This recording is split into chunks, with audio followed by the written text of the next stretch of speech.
Interestingly enough, I grew up in a community called Rochdale Village in Queens, New York. It's a co op community where most of the people work together to really build the community.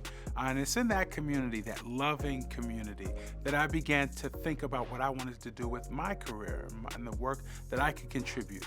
And so I became a public interest lawyer, really representing folks in the neighborhood that were seeking to have the life that they deserve, but really needed the support, the structure.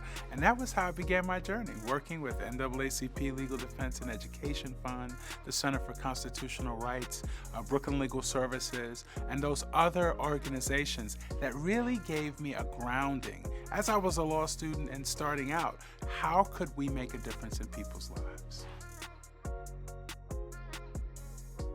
When I began my work as a lawyer and I began to represent educational corporations as a lawyer, I also started to teach for some of my academic clients and fell in love with the magic of the classroom, connecting with the students, helping them to chart their own course, their path, what they wanted to do.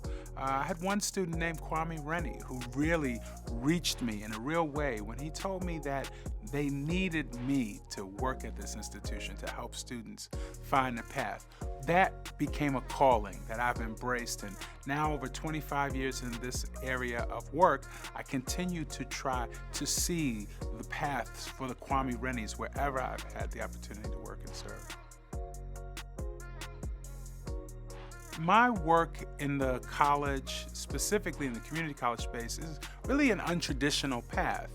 While I started out as a faculty member, instead of going into administration through academics, I actually went through administration through student affairs. I decided to really think about how you could build systems that would make it easier for students to get on a path, to stay on a path, to move in the direction of designing their destiny.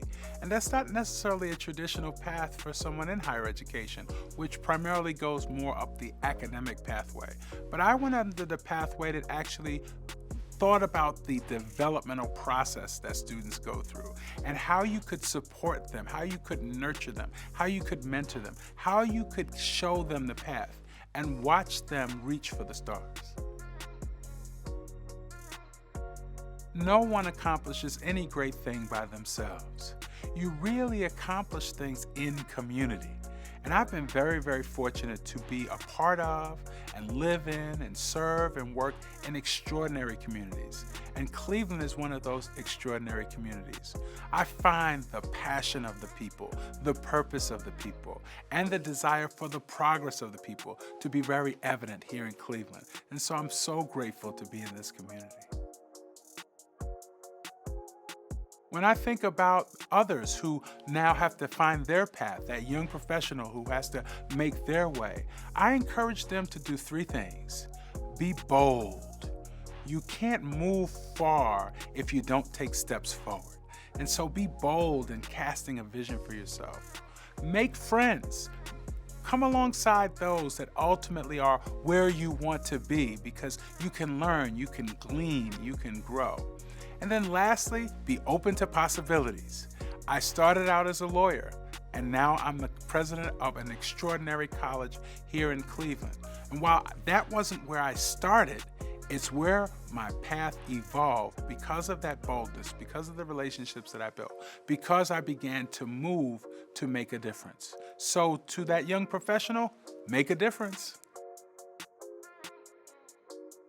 When I think about whatever I've accomplished in my life, I really have to give so much credit to my parents. And particularly my mom, who said at an early age that I could do anything. That love and that encouragement and that inspiration from home, that I've taken everywhere I've gone in my life. I think about the cheerleaders, and I hope that we all think about and celebrate the cheerleaders in our lives. Whether they're your spouse, my wife is a major cheerleader for me. Whether it is your children or your grandchildren or your godchildren, your nephews, your nieces, those cheerleaders that encourage you, that inspire you, that usher you and move you forward, that's the power of a life well lived. And I feel so fortunate to have so many great cheerleaders who have actually contributed to the success that I've been able to have. So I want to say thank you to the 100 Black Men. I'm proud to be a member of the 100 and the great work that is happening to make a difference in the lives of young people and to continue to make a meaningful contribution to our community. Thank you, 100.